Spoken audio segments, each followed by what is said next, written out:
پێشبڕچێی نوری دڵانی قورئانی پیرۆز، دەستگای نوری حکمە بۆ پەروەردە و ڕۆشنبیری، هەڵسا بە ئەنجامدانی هەشتمین پێشبڕچێی نوری دڵانی قورئانی پیرۆز. لقد فتنا قبلهم قوم فرعون وجاءهم رسول كريم أن أدوا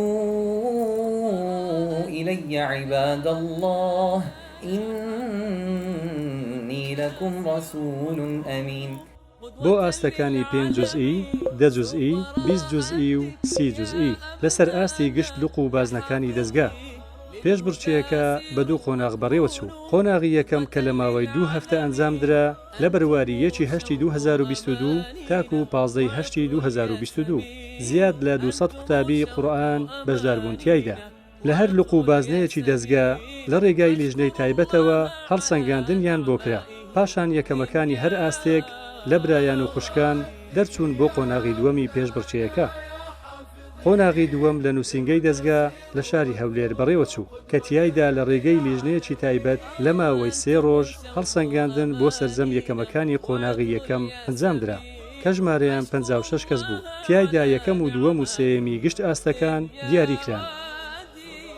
وبعولتهن أحق بردهن في ذلك إن أرادوا إصلاحا ولهن مثل الذي عليهن بالمعروف وللرجال عليهن درجة والله عزيز حكيم.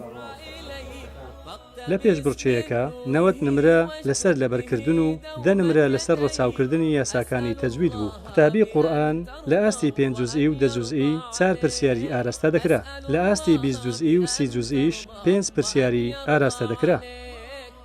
لو نشاء لجعلناه حطاما فظلتم تفكهون إنا لمغرمون بل نحن محرومون أفرأيتم الماء الذي تشربون أأنتم أنزلتموه من المزن أم نحن المنزلون